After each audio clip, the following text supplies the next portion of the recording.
मैंने सुना कि गिरिराज सिंह शिकायत कर रहे हैं कि वंदे मातरम गाने में तकलीफ है। गिरिराज सिंह जी जो हैं वो बेगूसराय में किराएदार के तौर पे हैं वहां, ये बाहरी कैंडिडेट हैं।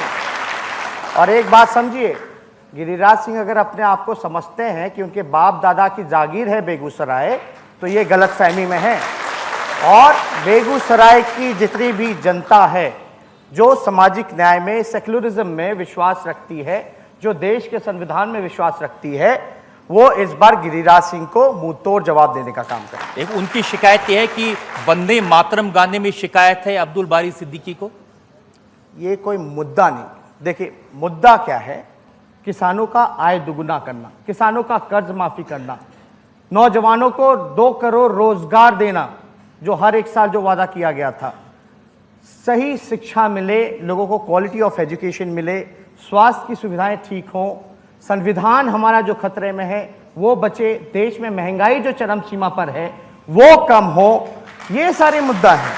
लेकिन बीजेपी जब हारने लगती है, जब उनकी दाल नहीं गलती है, जब उनके पास जवाब नहीं होता है मुद्दे का, तो वो लोग जो है इसी चीजों पे बात करते हैं। आपने भी ऐसी लेकिन बात मुद्दा की थी। बीजेपी का एजेंडा क्या है? हमने देश में किसानों के बारे में चर्चा नहीं सुना। जब किसान हमारे गिड़गिड़ाते हुए, रेंगते हुए प्रधानमंत्री से मिलने जाते हैं, तो प्रधानमंत्री के पास मिलने का समय नहीं होता, बल्कि लाठी चलवाते किसानों पर। और समय कहां होता है प्रधानमंत्री को? तो प्रियंका चोपड़ा के शादी में जाने का। तो अगर आप देखिए, रोजगार के बारे में चर्चा नहीं हुई, देश की आर्थिक स्थिति कैसे सुधरे इस पे चर्चा नहीं हुई, गरीबी कैसे मिटे इस पे चर्चा नहीं। चर्चा किस पे हुई 5 साल? हिंदू, मुस्लिम, मंदिर, मस्जिद, पाकिस्तान और कश्मीर। मैं मानता हूं आप भी तो ऐसी चर्चा करते थे। देखिए, आपका एक ट्वीट है 13 अगस्त 2017 का, आपने कहा वंदे मातरम का मतलब है बंदे मारते हैं हम। आप भी तो ऐसी बातें करते रहे। बीजेपी का काम है जो समाज में जहर घोलने का काम करते हैं। हम तलवार में नहीं, कलम में विश्वास रखते हैं। बीजेपी अभी कोई भी पर्व त्योहार आएगा, बीजेपी के लोग पता नहीं इतनी भारी संख्या में, लाखों लाख की संख्या में तलवार कहां से मंगा लेते हैं। और हमारे पलटू चाचा अपने विचार का सौदा करके, आप देखिएगा कि पहले उनका डीएनए खराब था, अब मैच कर गया। बीजेपी की परिभाषा देते थे, बीजेपी का मतलब है बड़का झूठा पार्टी।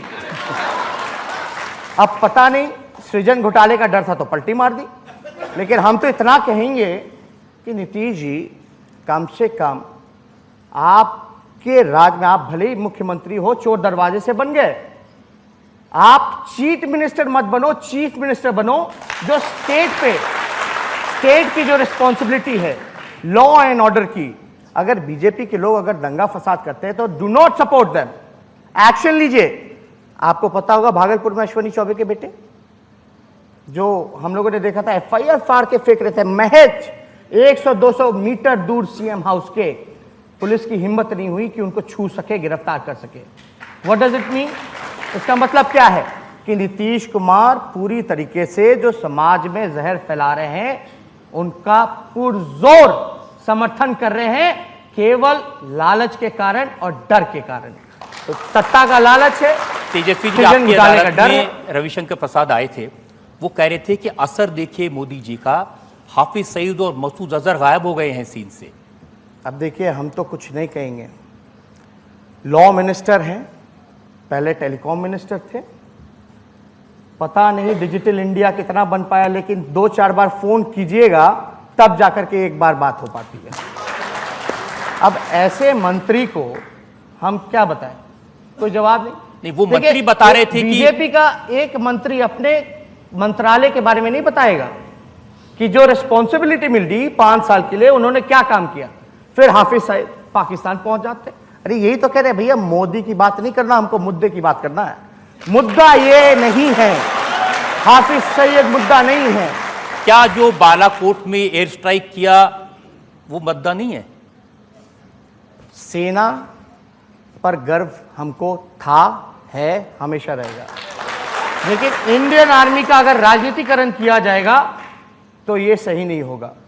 ये सेना के जवान जो हैं हमेशा से जज्बा रखते हैं पाकिस्तान हो या और कोई हमारे देश का दुश्मन हो, उसको मुंह तोड़ जवाब देना। ये सेना हमेशा कारगर थी। यही भारतीय सेना है ना जो पाकिस्तान के 2 टुकड़े किए थे, बांग्लादेश बनाया था और पाकिस्तान आर्मी को सरेंडर कराया था। क्या उस वक्त उस समय की सरकार ने क्रेडिट लिया? नहीं लिया। लेकिन मोदी जी के पास कुछ कहने को नहीं, सोचते कि सेना के बहाने उनका चुनाव पार हो जाएगा। लेकिन देखिए, उस समय आप बहुत छोटे थे, उस समय बहुत छोटे थे। इंदिरा गांधी ने जब किया था तो अटल बिहारी वाजपेयी ने उनको दुर्गा कहा था पार्लियामेंट में, तो कहा था, कभी कभी तारीफ होती है। राहुल गांधी जी ने समर्थन किया सरकार का, हम लोगों ने समर्थन किया कि जो जवाब देना दो पाकिस्तान को। अगर किसी ने ये हादसा, इतना दर्दनाक हादसा जो हमारे सेना के लोग जो हैं शहीद हुए हैं, उसके काउंटर में अगर जवाब देती है तो उसका तो हम लोगों ने सबने समर्थन किया था सरकार का, तो इसमें कहां दो राय है। लेकिन बात ये नहीं है, बात ये है समझने की कि मोदी जी का कहना ये है कि मोदी जी से पहले सेना कारगर नहीं थी, मोदी जी आए तब सेना कारगर हुई है। अब मोदी जी नहीं रहेंगे तो सेना कारगर नहीं रहेगी। ये रविशंकर जी ये कह रहे थे कि पहले सेना का अपमान है कि नहीं है? मैं तो मानता हूं ये अपमान है।